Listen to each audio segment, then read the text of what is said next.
Hello everyone, आप सभी लोगों का स्वागत है lecturer exam UKPSC 2024 physics lecturer के इस लेक्चर सीरीज में। हमने प्रीवियस लेक्चर में motion of charge particle in uniform magnetic field and उसके एप्लीकेशन हमने वहाँ पर डिस्कस किया था। हमने उसके बहुत सारे न्यूमेरिकल्स और कंसेप्चुअल क्वेश्चन सॉल्व करे हुए थे।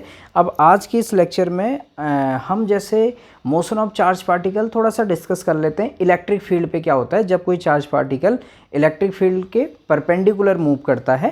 ठीक है, तो आज हम यहाँ पे डिस्कस करने जा रहे हैं motion of charge particle in uniform electric field. हम अगर यूनिफॉर्म इलेक्ट्रिक फील्ड में अगर कोई चार्ज पार्टिकल मोशन करे तो उस पर क्या होता है। ठीक है, तो ये वाले केस में आप लोग एक बात तो ध्यान रखिएगा, अगर कोई चार्ज पार्टिकल, मैं ऐसे ही आपको बताऊं, अगर इलेक्ट्रिक फील्ड के पैरेलल डायरेक्शन में अगर मूव करे तो उस पर एक फोर्स लगता है F = QE। वो तब लगता है जब चार्ज पार्टिकल रेस्ट पर भी हो और चार्ज पार्टिकल मूव कर रहा हो, दोनों केस में। मैग्नेटिक फील्ड में अगर चार्ज पार्टिकल रेस्ट पे होता है तो उस पर कोई फोर्स नहीं लगता है, लेकिन इलेक्ट्रिक फील्ड में अगर चार्ज पार्टिकल रेस्ट पे है तब भी उस पर फोर्स लगता है F = QE। और पॉजिटिव चार्ज पार्टिकल पे लगता है in the direction of field और निगेटिव चार्ज पार्टिकल पे लगता है in the opposite direction of field. अगर कोई इलेक्ट्रॉन मान लीजिए इलेक्ट्रिक फील्ड की डायरेक्शन में जाए, ये इंपॉर्टेंट क्वेश्चन भी है, अगर कहीं पर मान लीजिए हमारे पास अगर कोई ये है, अगर यूनिफॉर्म इलेक्ट्रिक फील्ड ये है सपोज, अगर इसके पैरेलल डायरेक्शन में अगर कोई +Q चार्ज मूव करता है v वेलोसिटी से तो इस पर एक फोर्स लगेगा F = QE। ठीक है, और ये कहाँ लगेगा? In the direction of electric field positive charge particle पे। और इस पे एक एसिलरेशन भी जनरेट होगा, जो एसिलरेशन हो जाएगा A = F/m। तो इसमें जो एसिलरेशन होगा इलेक्ट्रॉन पे, ये पॉजिटिव चार्ज पार्टिकल पे, ये होगा QE/m और ये होगा in the direction of electric field, means इसकी वेलोसिटी क्या होगी? इंक्रीज होगी।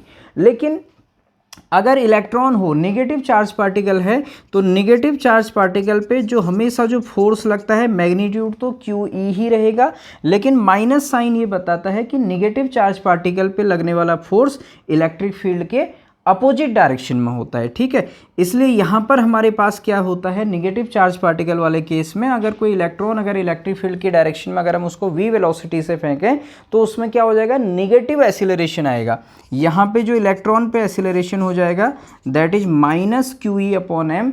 माइनस साइन ये दिखाएगा कि इलेक्ट्रॉन हमारा क्या हो जाएगा? रिटार्डेड हो जाएगा। तो यहाँ से क्वेश्चन ये पूछा जाता है, अगर किसी इलेक्ट्रॉन को इलेक्ट्रिक फील्ड के डायरेक्शन में अगर उसको v वेलोसिटी से मूव करता है, अगर मूव करता है तो क्या होगा? Electron will move in the direction of electric field with decrease velocity. यानी कि यहाँ पे जो चार्ज पार्टिकल का जो पाथ रहेगा, पॉजिटिव चार्ज पार्टिकल या निगेटिव पॉजिटिव चार्ज पार्टिकल है, जैसे अगर वो इलेक्ट्रिक फील्ड की डायरेक्शन में मूव कर रहा है, पैरेलल मूव कर रहा है इलेक्ट्रिक फील्ड के, तो उसका पाथ एक स्ट्रेट लाइन पाथ ही रहेगा, लेकिन उसमें एसिलरेशन रहेगा। पॉजिटिव वाले में positive acceleration, negative charge particle जैसे इलेक्ट्रॉन हो तो उसमें निगेटिव एसिलरेशन हो जाएगा, मीन्स वो रिटार्डेड हो जाएगा। ठीक है, अब इसके बाद से हम इसमें डिस्कस करेंगे जब चार्ज पार्टिकल इलेक्ट्रिक फील्ड के परपेंडिकुलर डायरेक्शन में मूव करेगा। ओके, तो अब हम इस केस को डिस्कस करने जा रहे हैं जब charge particle, motion of charge particle in uniform electric field, means जब चार्ज पार्टिकल की जो वेलोसिटी हो ये परपेंडिकुलर हो किसके?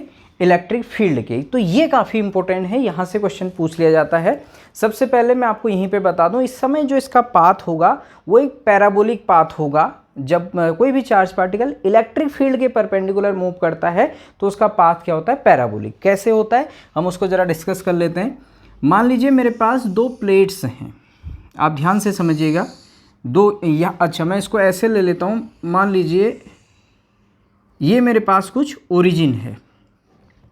ठीक है, ऐसे मैंने ओरिजिन ले लिया, इधर x एक्सिस ले लिया और इधर मैंने ले लिया y एक्सिस। ठीक है, ये x एक्सिस में मेरे पास मान लीजिए मैंने कोई एक प्लेट रखी हुई है इस डिस्टेंस तक। ठीक है, इसको मैं कैपिटल X से दिखा दे रहा हूँ। ये x डिस्टेंस की मैंने एक प्लेट ऐसे रखी हुई है जिस पे हमारे पास पॉजिटिव चार्ज है। इसको हमने कैसा चार्ज दिया हुआ है? पॉजिटिव। और एक दो प्लेटें हैं मीन्स ये इक्वल इसी के बराबर, ये इतना ही, ये दो प्लेटें हैं, इस पे मान लीजिए हमने नेगेटिव चार्ज दिया हुआ है, ठीक है। इस प्लेट पे कैसा चार्ज है, नेगेटिव, ये पॉजिटिव है और ये नेगेटिव। तो इलेक्ट्रिक फील्ड की डायरेक्शन क्या होगी, आप सभी लोग जानते हैं, पॉजिटिव प्लेट से नेगेटिव प्लेट की ओर, ठीक है। दो सीट है हमारे पास, मान लीजिएगा, ये मान लीजिए सपोज यहाँ पे हमने एक इनफाइनाइट प्लेन सीट वाला हमने कंसेप्ट क्लियर करा था, ठीक है। हम गॉस लॉ में पढ़ते हैं, हमने दो सीट की हेल्प से एक यूनिफॉर्म इलेक्ट्रिक फील्ड जनरेट करा, ठीक है। अब यहाँ पे देखिएगा सीट की लेंथ कितनी है, अगर मैं कहूँ एक हिसाब से x लेंथ है, ठीक। तो ये यूनिफॉर्म इलेक्ट्रिक फील्ड किधर की ओर हो गया, अगर हम एक हिसाब से देखें तो हमारा इलेक्ट्रिक फील्ड y एक्सिस की ओर है, इलेक्ट्रिक फील्ड ऊपर की ओर है। अब मान लीजिए यहाँ से कोई चार्ज पार्टिकल आता है, ठीक है। अब मैं ये दिखा दूँ, यहीं पर ओरिजिन से ही सपोज मेरे पास पॉइंट O है, ये पॉइंट ओरिजिन से कोई प्लस क्यू चार्ज पार्टिकल मैंने लिया, वो plus Q charge particle v velocity से आगे मूव करना स्टार्ट करा, ये ओरिजिन पर ही मैंने मान लिया। कभी कभी बुक्स में ये पॉजिटिव प्लेट को नीचे भी दिखाए रखता है, तो नीचे भी हम बना सकते हैं, उससे कोई दिक्कत नहीं है। कोई चार्ज पार्टिकल x एक्सिस में v वेलोसिटी से मूव करना स्टार्ट हुआ। अब इस चार्ज पार्टिकल में क्या होगा, देखिए इलेक्ट्रिक फील्ड इस चार्ज पार्टिकल पे एक फोर्स लगाएगा, और वो फोर्स कौन सी डायरेक्शन में लगाएगा, y एक्सिस। इलेक्ट्रिक फील्ड इस चार्ज पार्टिकल को ऊपर की ओर फोर्स लगाएगा, ये इधर जा रहा है, चार्ज पार्टिकल कहाँ जा रहा है, देखिए चार्ज पार्टिकल x एक्सिस में जा रहा है v वेलोसिटी से, इधर इलेक्ट्रिक फील्ड y एक्सिस में, यानी कि v, इस चार्ज पार्टिकल की वेलोसिटी इतना तो क्लियर हो गया, परपेंडिकुलर है इलेक्ट्रिक फील्ड के। तो जब चार्ज पार्टिकल तेजी से इधर मूव करना चाहेगा, लेकिन फोर्स उस पर ऊपर की ओर लगेगा, तो धीरे धीरे ऐसा तो नहीं होगा कि चार्ज पार्टिकल एकदम से ऊपर चले जाएगा। तो चार्ज पार्टिकल क्या होता है, धीरे धीरे धीरे डिफ्लेक्ट होगा ऊपर की ओर। तो मान लीजिए सपोज ये कुछ ऐसे करके इस तरीके से डिफ्लेक्ट हुआ, ठीक है, ये ऐसे कुछ गया, और इस पॉइंट के बाद से इलेक्ट्रिक फील्ड क्या हुआ, कंप्लीट हो गया, मीन्स इलेक्ट्रिक फील्ड का रीजन हट गया। तो यहाँ मान लीजिए कोई स्क्रीन अगर हम रख दें, ये कोई स्क्रीन रख दें, तो होता क्या है, यहाँ पर से चार्ज पार्टिकल अब क्या करना लगता है, due to inertia of motion कहेंगे हम, due to inertia of motion एक स्ट्रेट लाइन पे ट्रेवल करने लगता है, जहाँ वो जा रहा था उसी डायरेक्शन में वो ऊपर चले जाएगा। तो चार्ज पार्टिकल इलेक्ट्रिक फील्ड में कहाँ से कहाँ तक मूव करा, O से O डैश पॉइंट तक मूव करा। तो हम ये देखते हैं इस इंटरवल में इसने कितना वर्टिकल डिफ्लेक्शन इसमें हुआ, तो इतना इसमें वर्टिकल डिफ्लेक्शन हुआ है, ये देखिए इतनी डिस्टेंस कवर करी, ये चाहिए तो मैं E को यहाँ पर लिख दे रहा हूँ इलेक्ट्रिक फील्ड को, तो इतना इसने वर्टिकल डिफ्लेक्शन लिया, दैट इज y डिफ्लेक्ट हुआ। तो पाथ आप देख रहे हैं, पाथ एक हिसाब से पैराबोलिक पाथ इसका पैराबोलिक है, लेकिन हम अभी नहीं कह सकते हैं, अब हम इसको कब कहेंगे, जब हम इसके y और x में हम आपस में रिलेशन निकालेंगे। तो मैं मानता हूँ कि जब O डैश पॉइंट पे पार्टिकल गया, चार्ज पार्टिकल, तो मान लीजिए इसके कोऑर्डिनेट x, y हैं। तो इसके लिए अब हम इक्वेशन ऑफ मोशन से इसको सॉल्व करेंगे, और इक्वेशन ऑफ मोशन हम इसके लिए निकालेंगे, ठीक है। तो देखिए इसकी इक्वेशन अगर हम निकालें, मीन्स वर्टिकल डिफ्लेक्शन ही इसमें पूछा जाता है मेनली, वहीं से क्वेश्चन। तो कैसे निकालेंगे, पहले हम न्यूटन की सेकेंड इक्वेशन ऑफ मोशन से आते हैं। तो देखिएगा यहाँ पर by second equation of motion. अब सेकेंड इक्वेशन ऑफ मोशन को मैं लगा रहा हूँ पहले अलोंग एक्स एक्सिस। तो एक्स एक्सिस में देखिए, एक्स एक्सिस के लिए बात करें तो एक्स एक्सिस में इसने कितना डिफ्लेक्शन लिया, एक्स लिया, तो क्या बन जाएगा, एक्स इक्वल टू, एक इक्वेशन लिख दी मैंने, U X plus half A X T square. देखिएगा क्या है, हमारे पास generally second equation of motion होती है S equal to U T plus half A T square, उसके बेस पे मैंने लिखा है X equal to U X T plus half A X T square. लेकिन एक्स एक्सिस में डिस्प्लेसमेंट तो एक्स है ही, एक्स एक्सिस में यू एक्स क्या है, इनिशियल वेलोसिटी एक्स एक्सिस के अलोंग। तो एक्स एक्सिस के अलोंग इनिशियल वेलोसिटी क्या थी, भी, क्यों, तो भी वेलोसिटी से एक्स एक्सिस में ही मूव कर रहा था, वाई एक्सिस में तो कोई वेलोसिटी थी नहीं इनिशियल, तो ये कितनी हो जाएगी, वी हो जाएगी टी प्लस हाफ।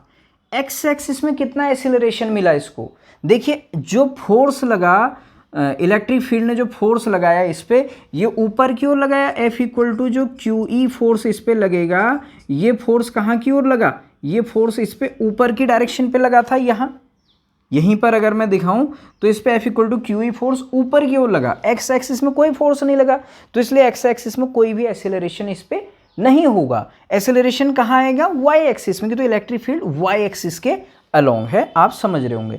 तो एक्स एक्सिस में ए एक्स 0 हो गया, तो ये पूरा टर्म बाकी 0 इंटू टी स्क्वायर, ये टर्म पूरा 0 हो गया। तो यहाँ से मेरे पास आया x इक्वल टू भी इंटू टी। यहाँ से मैं एक चीज़ निकालूंगा जो t हो जाएगा, यानी कि यहाँ से यहाँ पहुँचने का, सपोज हमने एक्स एक्सिस के वाली इक्वेशन से निकाला t equal to x upon v, equation number 1 बना दी मैंने। ठीक है, शायद आप लोग समझ रहे होंगे। ऐसे ही y निकालना है, तो अब हम इक्वेशन ऑफ मोशन लगा देंगे y एक्सिस के लिए। तो यहीं पर मैं लिख रहा हूँ शॉर्ट में, अलोंग y एक्सिस लगाइए। अब y एक्सिस में इक्वेशन ऑफ मोशन क्या बनेगी देखिएगा। y एक्सिस में क्या बन जाएगा? y equal to u y t plus half a y t square. तो देखिए y एक्सिस के अलोंग क्या कोई y इक्वल टू कोई इनिशियल वेलोसिटी थी? इनिशियल प्रारंभिक वेग नहीं था, क्यों? तो हमने चार्ज पार्टिकल को x डायरेक्शन में मूव कराया था, हमने तो उसको इधर भेजा था, तो इसलिए ये 0 हो गया। 0 इंटू टी, ये टर्म पूरा 0, क्यों? तो u y 0 plus half y axis में चार्ज पार्टिकल पे एक्सेलरेशन होगा। अब वो एक्सेलरेशन कितना होगा उसको अगर मैं अलग से डिस्कस करूं, मैंने अभी बताया था आपको F equal to q E होता है, ठीक है। और इसको आप एम ए लिख लो, इसको equal to q E, Newton के सेकेंड लॉ ऑफ मोशन से। तो यहाँ से हमारे पास ए क्या आ जाएगा? ए आ जाएगा हमारे पास क्यू ई अपॉन एम। तो इतना जो एक्सेलरेशन है क्यू ई अपॉन एम, उसको हम यहाँ पे लिख सकते हैं, ठीक है। यहाँ पे मैं मैग्नीट्यूड ले लूँगा, वेक्टर साइन नहीं लगाऊंगा। अगर मैग्नीट्यूड की बात करें तो क्या हो जाएगा? Q E upon m. तो ये वैल्यू यहाँ पे रख दीजिए, हाफ क्या हो जाएगा? Q E upon m into t square. तो यही तो हो जाएगा। तो यहाँ से y इक्वल टू क्या आया? ये मेरे पास कहीं ना कहीं ऐसा आया, Q E upon 2m into t square. ये मेरे पास y की वैल्यू आ गई। अब इस वर्टिकल डिफ्लेक्शन y में आप यहाँ से जो t equal to x upon v आया था, इसकी वैल्यू रख लीजिए। तो इसमें t की जगह पर अगर मैं x अपॉन भी रखूँगा तो देखिए क्या आया, y इक्वल टू था ये Q E upon 2m, t की जगह पर आप x अपॉन भी रखिए, तो टी स्क्वायर क्या हो जाएगा? एक्स स्क्वायर अपॉन भी स्क्वायर। तो ये बन जाएगा यहाँ पर एक्स स्क्वायर अपॉन भी स्क्वायर। तो ये जो इक्वेशन आई हमारे पास, ये आई। अगर कोई चार्ज पार्टिकल हमारे पास यूनिफॉर्म इलेक्ट्रिक फील्ड के परपेंडिकुलर अगर मूव करता है, तो पहली बात उसमें एक वर्टिकल डिफ्लेक्शन आता है। वो वर्टिकल डिफ्लेक्शन क्या आया? y equal to q E x square upon 2m v square. तो ये इक्वेशन एक इस टाइप की है, y अगर हम इसको कांस्टेंट मान लें बाकी टर्म को, तो y इक्वल टू के एक्स स्क्वायर। तो ये इक्वेशन किसकी है? ये इक्वेशन है हमारे पास एक पैराबोला की इक्वेशन है, नहीं है? तो इसका मतलब जो ये चार्ज पार्टिकल, अगर कोई भी चार्ज पार्टिकल इलेक्ट्रिक फील्ड के परपेंडिकुलर अगर मूव करता है, तो उसका जो पाथ होता है वो एक पैराबोलिक पाथ होता है। जबकि हमने क्या देखा था, अगर कोई चार्ज पार्टिकल मैग्नेटिक फील्ड के परपेंडिकुलर मूव करता है तो उसका जो पाथ होता है मैग्नेटिक फील्ड में वो एक सर्कुलर पाथ होता है। लेकिन इलेक्ट्रिक फील्ड में क्या होता है? इलेक्ट्रिक फील्ड में अगर चार्ज पार्टिकल इलेक्ट्रिक फील्ड के परपेंडिकुलर मूव करे तो इसका पाथ एक पैराबोलिक पाथ होता है, ठीक है। अब हम इसमें देखिए आगे की कंडीशन को, यहाँ पे जो क्वेश्चन बनेगा वो किस किस पे बनता है। देखिए एक तो देखिए y इक्वल टू, इस फॉर्मूले में q क्या है? चार्ज पार्टिकल का चार्ज, e क्या है? इलेक्ट्रिक फील्ड, x क्या है? Horizontal distance covered by the charge particle भी कह सकते हैं, या जो दो प्लेटें रखी हो, प्लेट में से किसी एक प्लेट की डिस्टेंस लेंथ, या प्लेटों की लेंथ बोल सकते हैं हम, प्लेट की लेंथ की। तो यही तो सीट रखी थी हमने, ठीक है, जिस पे पॉजिटिव चार्ज है उसकी लेंथ हमने x माना था, ठीक है। और मास, वो चार्ज पार्टिकल का मास, और v क्या होगा? उसकी इनिशियल वेलोसिटी v है, ध्यान दीजिएगा, जिस वेलोसिटी से उसको इलेक्ट्रिक फील्ड के परपेंडिकुलर मूव कराया था। अब यहाँ से y किस किस पे डिपेंड कर रहा है उसको जरा ध्यान से देखिए। ये जो इक्वेशन आई इसको अगर मैं यहाँ पे लिखूँ, ये इक्वेशन आई y equal to q E x square upon 2m v square. देखिए यूनिफॉर्म इलेक्ट्रिक फील्ड में E तो कांस्टेंट हो जाएगा, x प्लेट की डिस्टेंस कांस्टेंट है, मास ऑफ चार्ज पार्टिकल उसको अभी हम देखते हैं, भी क्या हुआ? जिस वेलोसिटी से हम इनिशियली फेंक रहे हैं वो भी कांस्टेंट है। मेन जो डिपेंड करता है यहाँ से, vertical deflection is directly proportional to q by m, इसको आप नोट करिएगा। वर्टिकल डिस्प्लेसमेंट जो होगा Q बाई एम के डायरेक्टली प्रोपोर्शनल, और Q बाई एम को हम क्या बोलते हैं, Q बाई एम को हम लोग बोलते हैं स्पेसिफिक चार्ज। ठीक है, तो जिसका स्पेसिफिक चार्ज ज़्यादा होगा उसका वर्टिकल डिफ्लेक्शन ज़्यादा होगा।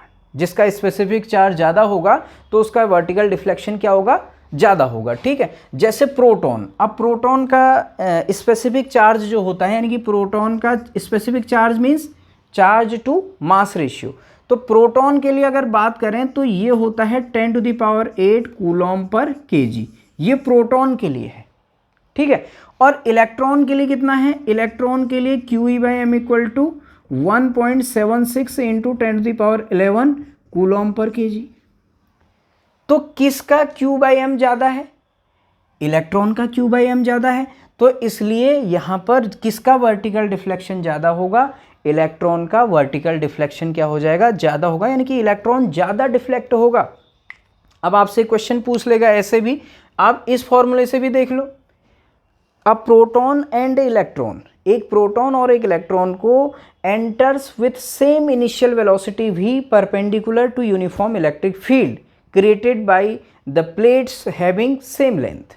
ठीक है, हैविंग डेफिनेट लेंथ, यानी कि एक प्रोटॉन और इलेक्ट्रॉन को यूनिफॉर्म इलेक्ट्रिक फील्ड के परपेंडिकुलर भेजा गया सेम वेलोसिटी से, तो कौन ज़्यादा डिफ्लेक्ट होगा, तो जिसका Q बाई एम ज़्यादा होगा, किसका Q बाई एम ज़्यादा है, इलेक्ट्रॉन का, तो इलेक्ट्रॉन ज़्यादा डिफ्लेक्ट होगा। या दूसरी बात सीधे शॉर्ट में कहें, चार्ज देखो, अगर इससे हम देखें प्रोटॉन और इलेक्ट्रॉन पे चार्ज क्या होता है, सेम, लेकिन मास क्या होता है, जिसका मास कम होगा वो ज़्यादा डिफ्लेक्ट होगा, कि तो चार्ज तो सेम है प्रोटॉन और इलेक्ट्रॉन पे, इलेक्ट्रॉन का मास कम होता है, इसलिए मास कम तो y is inversely proportional to mass है, इलेक्ट्रॉन का मास कम तो उसका डिफ्लेक्शन क्या हो जाएगा, ज़्यादा हो जाएगा। तो ये यहाँ पे इंपॉर्टेंट है, Q बाई एम आपको देखना होगा।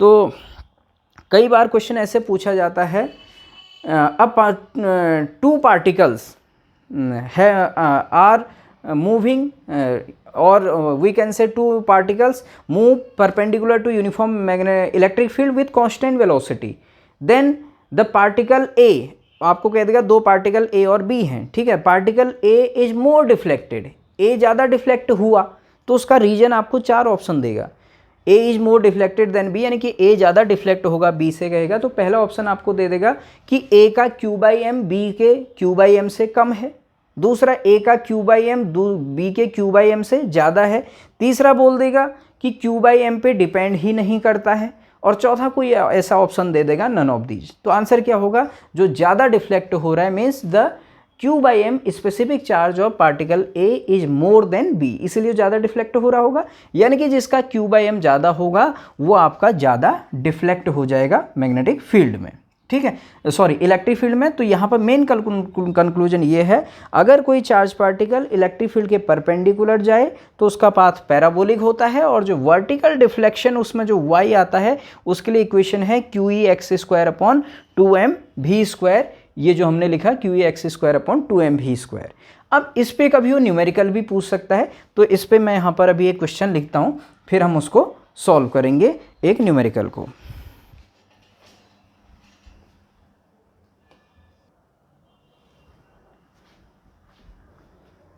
तो इस कंसेप्ट पर मैंने यहाँ पे एक क्वेश्चन लिया हुआ है कि अगर कोई चार्ज पार्टिकल v वेलोसिटी से यूनिफॉर्म इलेक्ट्रिक फील्ड के परपेंडिकुलर मूव करता है, तो हमने आपको बताया कि उसका जो पाथ होता है वो पैराबोलिक पाथ होता है अगर वो इलेक्ट्रिक फील्ड के परपेंडिकुलर मूव कर रहा है। अगर इलेक्ट्रिक फील्ड के डायरेक्शन में मूव कर रहा है तो स्ट्रेट लाइन पाथ, ठीक है, और उसमें एक्सेलरेशन होगा that is QE by m. ठीक, अब यहाँ पे देखिएगा, अगर ये क्वेश्चन हमने लिया है, a proton is initially moving with horizontal velocity 5 × 10⁶ metre per second, horizontal velocity कह रहा है। फिर कह रहा है calculate the transverse deflection in travelling horizontal distance 10 centimetre in electric field of 200 volt per centimetre. ठीक है, तो proton is initially moving with horizontal velocity 5 × 10⁶ metre per second, okay, तो इसमें मैं देख रहा था कि कहीं पर परपेंडिकुलर नहीं लिखा है। ओके चलो यहाँ पे लिखा है कैलकुलेट द ट्रांसफर डिफ्लेक्शन। मैंने दोबारा से क्वेश्चन को देखा, ठीक है। प्रोटॉन मूव कर रहा है एक horizontal velocity 5 × 10⁶ metre per second से, और हमसे कह रहा है calculate the transverse deflection in travelling horizontal distance 10 centimetre in electric field of 200 volt per centimetre.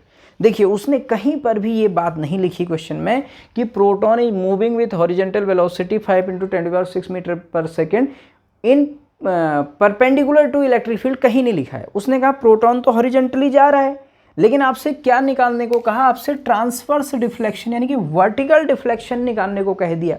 इसका मतलब आपको समझ जाना चाहिए कि प्रोटॉन जो है इलेक्ट्रिक फील्ड के परपेंडिकुलर जा रहा होगा, ठीक है। जैसे मैंने भी आपको बताया था, अगर हमारे पास दो प्लेट्स थी, एक प्लेट पे पॉजिटिव चार्ज था, दूसरी प्लेट पे नेगेटिव चार्ज था, तो क्या हुआ, अगर इलेक्ट्रिक फील्ड इधर है वाई एक्सिस के अलोंग है और प्रोटॉन मान लीजिए ऐसे जा रहे हो, हॉरिजेंटल ऐसे जा रहे हैं, किस वेलोसिटी से 5 × 10⁶ मीटर पर सेकेंड। अगर हम यहाँ पे मान ले suppose initial 5 × 10⁶ metre per second, यहाँ पे हमने प्रोटॉन को मूव करते हुए ये शो करा। वो आपसे कह रहा है कि 10 सेंटीमीटर हॉरिजेंटल जाए, मीन्स यहाँ से 10 सेंटीमीटर अगर यहाँ तक होता है हॉरिजेंटल डिस्टेंस जो मैंने आपको पिछले फिगर में दिखाया, वो x इस बार हमारा 10 सेंटीमीटर है, तो मान लो इतना यहाँ तक गया, पैराबोलिक पाथ होगा, तो कितना ट्रांसवर्स डिफ्लेक्शन ये प्रोटॉन मूव करेगा, दैट इज हमसे y को यहाँ पे निकालना है। तो शायद आप क्वेश्चन को समझ गए होंगे, ठीक। तो ये y के लिए हमारे पास फॉर्मूला क्या था, अगर प्रोटॉन किसी इलेक्ट्रिक फील्ड के परपेंडिकुलर मूव करता है तो जो उसमें वर्टिकल डिफ्लेक्शन होता है y इक्वल टू, अभी हमने पढ़ा था QEx²/2mv²। तो इस फॉर्मूले से अब हम इसको सॉल्व करेंगे, ठीक है। तो हम जल्दी से इसको सॉल्व कर लेते हैं, ठीक। तो देखिए अब हमको गिवन क्या क्या है, एक तो हमको गिवन है 5 वेलोसिटी 5 × 10⁶ मीटर पर सेकेंड, दूसरा y हमको निकालना है हॉरिजेंटल डिस्टेंस, यानी कि x मानते थे हम हॉरिजेंटल डिस्टेंस को, कितना दिया है 10 सेंटीमीटर। यहीं पर मीटर में कन्वर्ट कर लीजिए, मीटर में कन्वर्ट करने के लिए हम इसको 100 से डिवाइड करेंगे, 100 से डिवाइड करो या 10⁻⁻² से मल्टीप्लाई कर लो, तो ये सॉल्व करके कितना आएंगे 10⁻⁻1 मीटर। क्यों, तो हम SI यूनिट में चेंज करना नहीं भूलना है हमको एग्जाम हॉल में। इलेक्ट्रिक फील्ड E हमको दे रखा है कितना 200 वोल्ट पर सेंटीमीटर, ये भी वोल्ट पर सेंटीमीटर दे दिया, इसको भी वोल्ट पर मीटर में। ये इलेक्ट्रिक फील्ड की यूनिट कहाँ से आई, हम लोग जानते हैं electric field E = -dV/dr। Electric field is negative gradient of potential, या generally E = V/d volt per metre. ये वाली यूनिट से आई, नहीं तो जनरली इलेक्ट्रिक फील्ड की यूनिट F/Q से क्या होता है, न्यूटन पर कूलोम। यहाँ इस फॉर्मूले से यूनिट होती है वोल्ट पर मीटर होती है, ये सेंटीमीटर में दिया है तो इसको भी वोल्ट पर मीटर में हम लोग कन्वर्ट करेंगे, तो क्या बन जाएगा 200 वोल्ट पर सेंटीमीटर था, 1 मीटर इक्वल टू 100 सेंटीमीटर, तो 1 सेंटीमीटर इक्वल टू 1/100 मीटर।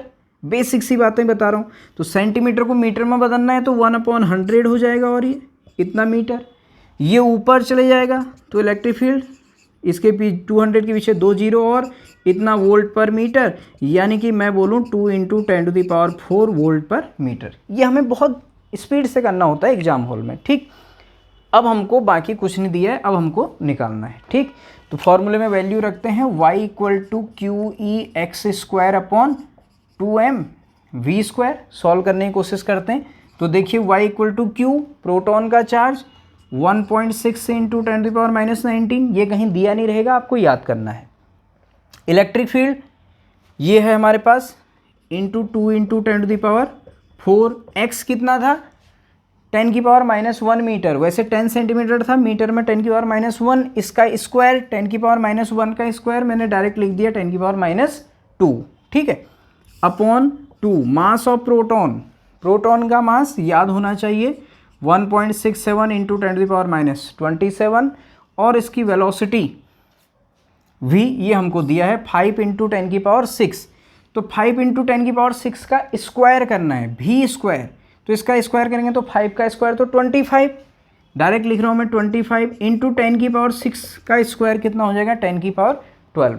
अब जरा इसको सॉल्व कर लेते हैं, तो y = 1.6 से 2 को मल्टीप्लाई किया 3.2, 2 इंटू 10⁻, ऊपर पावर अगर हम देखें -19 और -2, ये कितना हो गया -21, -21 में से 4 को माइनस किया 10⁻−17 अपॉन ये कितना हो जाएगा अब हमारे पास 25 2 जा 50 और 50 से हम इंटू कर देंगे 1.67 को और पावर हमारे पास आ जाएगा 10⁻−15। 27 में से 12 को हमने माइनस कर दिया। ठीक है, तो यहाँ से थोड़ा और सॉल्व कर लेते हैं इसको। तो y इक्वल टू कितना आ जाएगा हमारे पास 3.2, देखिए अपॉन ये इंटू 10⁻−17 ये है, ये 10⁻−15 है, ये 10⁻−15 को भी ऊपर भेजा तो 10⁻−2 बचा।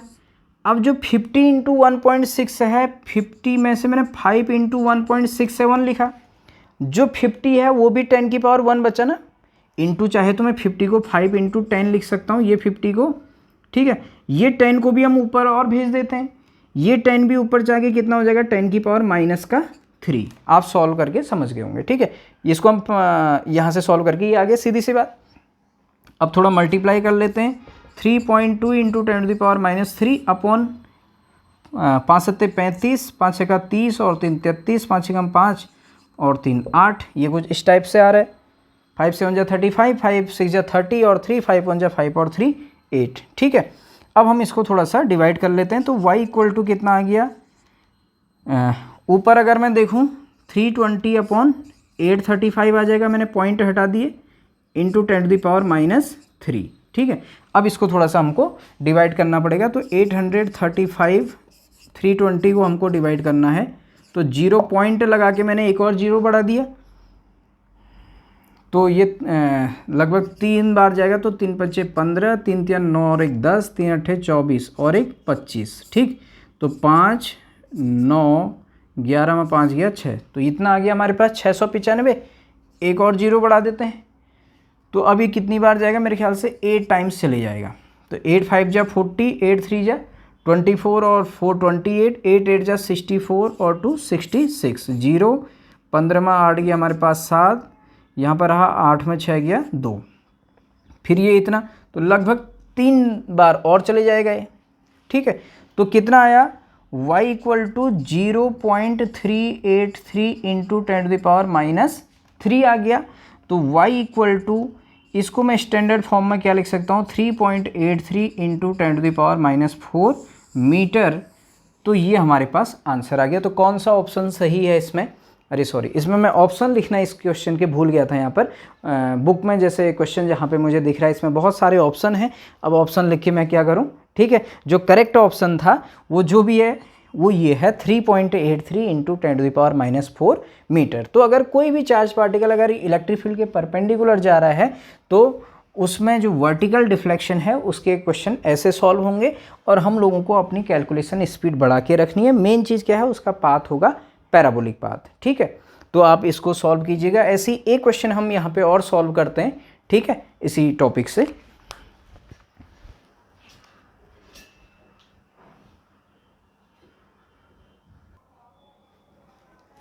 अब देखिएगा नेक्स्ट क्वेश्चन एक और आपके सामने है।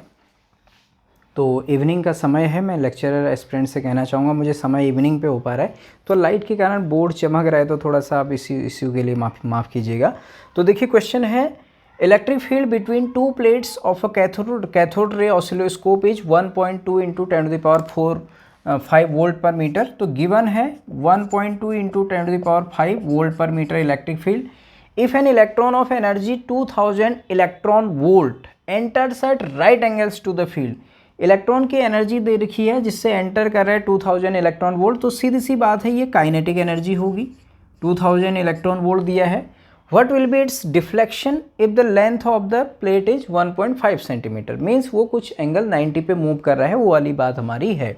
तो डिफ्लेक्शन y हमारे पास निकालना है, हमको x दे रखा है, लेंथ ऑफ द प्लेट को हम x मानते थे कितना 1.5 सेंटीमीटर, तो इसको हम यहीं से कन्वर्ट कर लेते हैं 1.5 इंटू 10⁻² मीटर, हमसे y पूछा है। देखिए लेक्चरर एग्जाम में ऐसे न्यूमेरिकल आए हुए हैं, लेंदी न्यूमेरिकल, ठीक है, थोड़ा सा कैलकुलेशन होगी लेकिन हमारी कैलकुलेशन स्पीड तेज होनी चाहिए, फास्ट होनी चाहिए। थ्योरेटिकल क्वेश्चन तो हम वहाँ से कर ही लेंगे, ठीक है। तो देखिए सबसे पहले मेरे पास फॉर्मूला क्या होता है, जल्दी से फॉर्मूला, वर्टिकल डिफ्लेक्शन, अगर कोई चार्ज पार्टिकल इलेक्ट्रिक फील्ड के परपेंडिकुलर मूव कर रहा हो तो QE x²/2m v²। ठीक है, अब यहाँ से देखिए mv², अब काइनेटिक एनर्जी दी है ना, एक चीज़ देखिए, मैं यहाँ से काइनेटिक एनर्जी को ये लिख सकता हूँ क्या, half mv² equal to 2000 electron volt है, डायरेक्ट ऐसा यूनिट में बदलिए जूल में, तो 1.6 इंटू 10⁻⁻19। तो देखिए mv² निकाल लेता हूँ मैं, डायरेक्ट यहाँ वैल्यू रखूँगा, तो mv² कितना आएगा, 2 से यहाँ मल्टीप्लाई होगा, तो 2 2 जा 4, 4 इंटू 1.6 6.4, ये 10⁻³ को यहाँ ले ला, यहाँ बैलेंस करिए, -16 जूल। समझिए ज़रा सा, देखिए पावर को पहले 10⁻³ और 10⁻⁻19 10⁻⁻16 हुआ, अब 2 और 1.6 कितना हुआ, 3.2, ये 2 भी यहाँ मल्टीप्लाई हो गया तो 6.4। तो यहाँ वैल्यू रख के सॉल्व करने की कोशिश करते हैं। y equal to Q, charge particle कौन सा था, इलेक्ट्रॉन था, तो इलेक्ट्रॉन का चार्ज 1.6 इंटू 10⁻⁻19, इलेक्ट्रिक फील्ड कितना दिया था, 1.2 इंटू 10⁵ वोल्ट पर मीटर ही दिया, इस बार चेंज करने की ज़रूरत नहीं है, इंटू 1.2 इंटू 10⁵, x कितना है 1.5 इंटू 10⁻⁻2, इसका स्क्वायर, तो 1.5 इंटू 10⁻⁻2 का स्क्वायर, कोई बहुत बड़ी नहीं, जब आप कैलकुलेशन करेंगे तो बहुत जल्दी कैलकुलेशन हो जाती है, upon 2 mass of electron 9.1 into 10⁻31, उसकी सॉरी देखिए 2 इंटू mv² की तो मेरे पास डायरेक्ट वैल्यू है, मास क्यों रखना है, mv² की डायरेक्ट वैल्यू है कितनी, 6.4 इंटू 10⁻16। अब इसको थोड़ा सा स्पीड से सॉल्व करने की कोशिश करनी है, और जो कि हमसे कहीं पे गलतियाँ नहीं हो। तो देखिए सबसे पहले पावर में सॉल्व कर लेता हूँ, ध्यान देना, यहाँ 10⁻⁻19, ये 10⁻⁵, यहाँ पहले 10⁻⁻2 का स्क्वायर करो, 10⁻⁻2 का स्क्वायर 10⁻⁻4, वो 10⁻⁻4 और 10⁻⁻19 10⁻⁻23, उसमें से 5 घटा दीजिए, तो ऊपर तो पावर आ रही है 10⁻18। ठीक है, अब इनटू देखिए 1.6 और 1.2 का कर रहा हूँ पहले, तो 12 6 जा 12 छका 72, 12 कम 12, 12 और 7 19, 1.92 आया, इन दोनों को इंटू करके, यहाँ 1.5 का स्क्वायर भी होना है, देखो स्क्वायर करना नहीं भूलना है, तो इंटू कितना आ जाएगा 1.95 का स्क्वायर 2.25 इंटू 10 की पावर कितना था, शायद 18 था। ठीक है, अपॉन नीचे देखिए, ये 10⁻16 को भी ऊपर लाइए, 10⁻16 ऊपर आएगा तो कितना होगा, 10 की पावर प्लस का 16, प्लस किस -18 से 10⁻16 गायब होगा, तो 10⁻2 बचा, अभी उसी लाइन में सॉर्ट करना है, बाकी कितना बचा, 2 से 6.4 को इंटू करिए तो ये आ जाएगा 1.28, 64 दूना 128। अब ये तो मल्टीप्लाई करना ही पड़ेगा, ठीक है, तो इसको जैसे इसको मल्टीप्लाई कर लेते हैं, 1.92 इंटू 2.25, अब मैं तो वैसे ही करूँगा जैसे मैं करता हूँ, ओम 5 दूना 10, 5 9 45, 1 46 की 6 हासिल लगो 4 5 एकम 5 और 4 9, ओम 2 दूना 4 2 9 18 2 एकम 2 1 3 2 दूना 4 2 9 18 2 एकम 2 1 3, ओम 0 6 4 10 की 0 हासिल लगो 1 9 8 17 4 4 21 और 1 22 हासिल लगो 3 8 3 11 2 13 3 और 1 4, पॉइंट लग जाएगा कहाँ, पॉइंट लग जाएगा यहाँ, तो कितना है 4.32, इन दोनों को मल्टीप्लाई करके। ठीक है, तो ये आया था 4.32, उसको अब डिवाइड कर देते हैं 1.28 से, तो इन दोनों का क्या आया था 4.32 इंटू 10⁻2 डिवाइड बाई 1.28, यानी कि y बराबर 432/128 गुणा 10 की घात -2। अब ये भी डिवाइड कर ही देते हैं, तो शायद इसको मैं मिटा दूँ अब, या यहाँ पर कर देते हैं 128 से 432 को, तो शायद 3 बार चले जाएगा, तो 3 8 24, 3 दूना 6 2 8 3 एकम 3 384, 12 में 4 गया 8, यहाँ पर कितना रहा 12 में 8 गया 4, तो 48 बचा। ठीक है, तो अब इसमें एक और पॉइंट लगा के एक जीरो बढ़ा है, तो फिर कितनी बार जाएगा, क्या 4 बार जा रहा है, हम देखते हैं, 4 बार तो नहीं जाएगा, 400 ज़्यादा हो जाएगा, तो 3 बार फिर से जाएगा, तो 384 आएगा, तो 10 में 4 गया 6, तो फिर हमारे पास यहाँ से कितना गया, 10 में 4 गया 6, यहाँ पर मेरे पास हो गया 17 में 8 गया 9, 96 आया। अब कितनी बार जाएगा, 8 बार, 8 बार तो ज़्यादा हो जाएगा, शायद 7 बार। ठीक है, तो 3.37 वाला ऑप्शन मुझे लग रहा है। तो हमारे पास कितना आया, y इक्वल टू 3.37 इंटू 10⁻⁻2 आया। लेकिन यहाँ ऑप्शन में है 3.37 मिलीमीटर है। अब मिलीमीटर में हमारे पास कहीं पर हमारे पॉइंट की कहीं पर गलती आ रही है। तो पॉइंट की गलती हमारी कहाँ पर आ रही होगी, इसको थोड़ा सा कहीं पर हमको देखना पड़ेगा। पॉइंट की हमारी कहीं पर मिस्टेक आई थी, ठीक है। 3.37। अब कैलकुलेशन हमको थोड़ा सा यहाँ पर देखनी पड़ेगी। मैं थोड़ा सा वीडियो को पॉज कर लेता हूँ, क्यों तो नहीं तो वीडियो बहुत लंबी हो जाती है। ओके, जैसे मैंने वीडियो को पॉज करा, मुझे सीधे मेरी नज़र दूर से, क्यों तो हम बोर्ड में नज़दीक से लिख रहे होते हैं तो थोड़ा सा दिखता नहीं है, मिस्टेक हो जाती है। यार दूर से एकदम नज़र पकड़ में आ गई। जब मैंने 2 × 6.4 करा तो 1.28 कर दिया। देखो 64 दूना 128 तो बोला, लेकिन पॉइंट 1.28 नहीं, पॉइंट यहाँ पर लगेगा, ये आएगा 12.8। तो ये कितना है मेरे पास, 1.28 नहीं है, बाकी सब सही है। 12.8। तो हम इसको क्या करेंगे, अब देखो नीचे कितना हो जाएगा। जब हमने इसको 432 करा तो नीचे 1280 हो जाएगा, ऊपर भी 100 से नीचे भी 100 से इंटू करा तो ये 432/128 ही रहेगा। लेकिन ये कहाँ चले जाएगा, ये वाला, इसको ऐसे भी लिख सकते हैं 432/128 इंटू 10⁻, ये ऊपर चले जाएगा -3। तो इसको मैंने डिवाइड करा तो 3.37 आया लगभग। तो y equal to 3.37 into 10⁻³ metre. y equal to 3.37 into 10⁻³ metre means मैं इसको बोल सकता हूँ y इक्वल टू 3.37 मिलीमीटर। ये तो कौन सा ये है, ये सही है। तो देखो इतने छोटे कैलकुलेशन वाले न्यूमेरिकल आते हैं लेक्चरर एग्जाम में, नो डाउट। कोई बहुत बड़े न्यूमेरिकल नहीं है, IIT JEE वाले न्यूमेरिकल आपको सॉल्व मैं नहीं करा रहा हूँ, नहीं नीट वाले, ठीक है। बहुत सिंपल सा डायरेक्ट फार्मूला बेस्ड न्यूमेरिकल आते हैं लेक्चरर एग्जाम में, ठीक है। तो कैलकुलेशन में थोड़ा सा हमको सावधानियाँ रखनी है।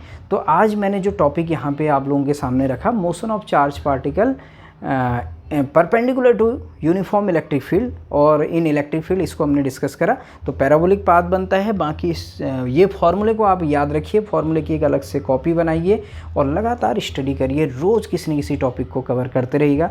नेक्स्ट लेक्चर में हम मिलेंगे motion of charge particle in cross electric and magnetic field. इसीलिए मैंने पहले इलेक्ट्रिक फील्ड पढ़ाया, मैग्नेटिक फील्ड, फिर इलेक्ट्रिक फील्ड भी डिस्कस करा।